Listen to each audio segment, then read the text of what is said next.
폭탄이 하나둘씩 쌓이고 있고 그 위에 기름까지 부어지고 있습니다. 한 번 터지면 따라잡을 수 없을 정도로 상승할 겁니다. 지금 못 사면 그땐 더 못 삽니다. 비트코인이 며칠간 마이너스 10% 정도 급락을 했고 알트코인들은 고점 대비 40%에서 많게는 60%까지 하락 중이죠. 많은 분들이 비트가 아닌 알트를 사셨을 것이기 때문에 또 분할이 아니라 몰빵으로 한 번에 사셨을 거기 때문에 이대로 더 날아가는 건 아닌가 하는 걱정을 많이 하고 계실 겁니다. 오늘은 현재 비트코인의 상황과 알트코인장에 대한 생각을 정리해보고 비트코인은 앞으로 어떻게 될 것인지에 대해서도 데이터들을 근거로 설명드려 보겠습니다.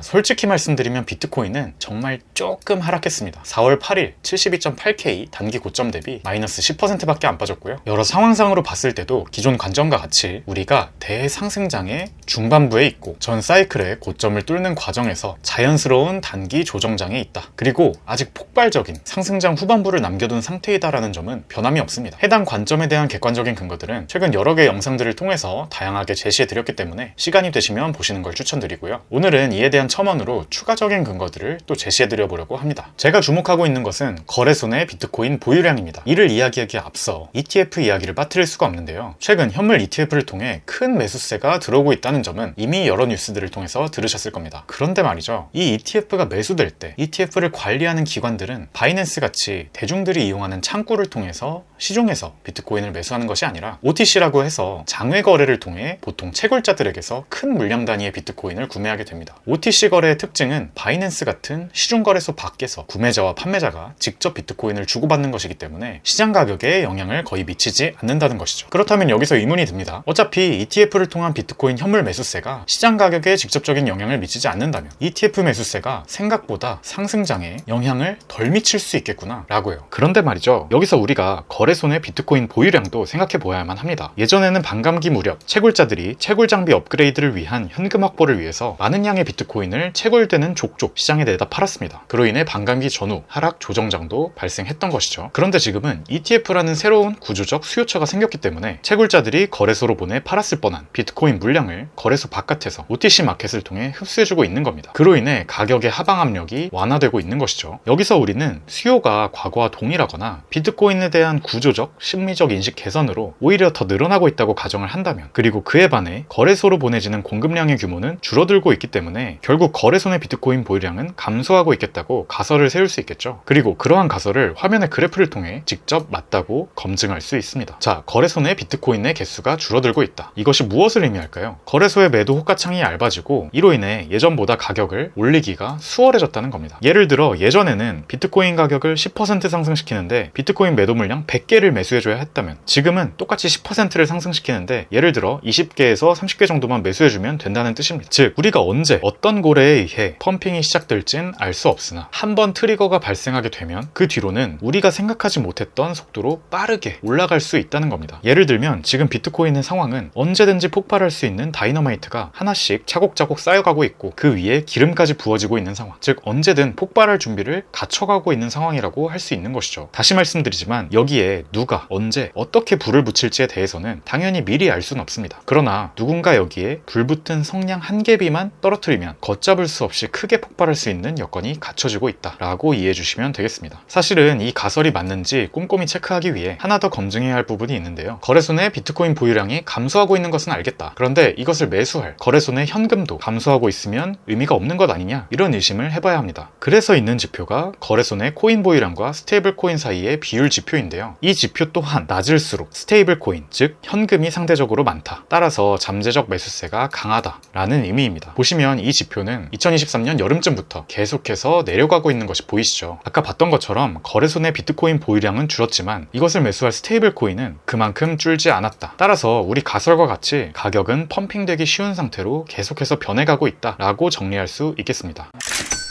사실 지금 비트코인은 정말 얼마 떨어지지도 않았는데 어제 하락에 청산도 1조 원이나 되게 많이 나왔고 손절도 많이 했다는 이야기가 들리는 이유는 그만큼 개미 투자자들이 비트코인보다는 알트코인을 매수했었기 때문일 겁니다. 알트코인을 매수하셨던 분들의 생각은 비트는 이미 많이 올랐으니까 지금 사봐야 수익률도 재미없을 거고 상대적으로 알트는 아직 덜 올랐으니까 난 알트로 승부를 봐야겠다 였겠죠. 그리고 보통 분할 매수도 잘 안 하시는 거 알고 있습니다. 한 번에 몰빵으로 들어가셨겠죠. 그리고 매수 근거, 매도 근거가 명확하지 않았던 경우도 많을 겁니다. 사실은 그러한 이유들 때문에 지금 이렇게 사람들이 걱정을 많이 하는 겁니다. 제가 보는 현재의 알트코인 시장은 진짜 특이한 사항이 하나도 없어요. 그냥 평범한 시장입니다. 차트상으로 봐도 이 정도까지는 떨어질 수 있겠다, 이 정도까지는 떨어질 수 있겠다 싶었던 지지 구간 자리까지 왔어요. 그래서 오히려 현금이 있는 사람은 분할 매수로 매수하기 좋은 자리로 왔다고 생각합니다. 혹시나 영상을 보시는 분들 중에 지금 극심한 불안과 걱정을 느끼시고 계신 분들이 있다면 이 점을 한번 생각해 보셨으면 좋겠어요. 사실 이번에 알트코인들 한창 매수하셨을 때 매수하신 이유가 뭐였죠? 반감기 뒤에 올 상승장을 보고 지금 미리 사둬야겠다 라고 생각하고 매수하신 것 아니었나요? 그리고 비트코인이 많이 올랐으니 알트코인도 오를 날이 올 거다 라고 생각하고 매수해 놓으신 것 아니었나요? 그런데 지금 반감기는 되지도 않았고 이제 매수들 하신 지 겨우 한 달 정도 됐습니다. 만약 말씀드린 매수 근거들로 매수를 하셨던 분들이 있다면 그 기준 그대로 지금은 더 버티는 게 논리적으로 맞겠죠. 가격 조금 내렸다고 두려움에 무지성으로 매도를 한다? 애초에 왜 매수했었는지 그 매수의 근거를 다시 한번 짚어보셨으면 좋겠습니다. 물론 애초에 하루짜리 단타로 접근하셨던 것이라면 이런 말은 의미 없겠지만요. 그리고 그렇게 내가 조금 길게 보고 몇 달에서 약 1년 정도 바라보고 알트코인에 투자를 하셨다면 마이너스 30에서 마이너스 40% 정도 빠지고 오르는 건 알트코인에선 매우 흔한 일이고요. 심할 때는 그 정도는 하루에도 왔다 갔다 하는 정도입니다. 그래서 비트코인이 아니라 알트코인에 투자하기로 마음 먹으실 때 이 정도는 마땅히 감내해야 하는 범위 안에 있는 것이라는 점을 이번 상승장 내내 기억하셨으면 합니다.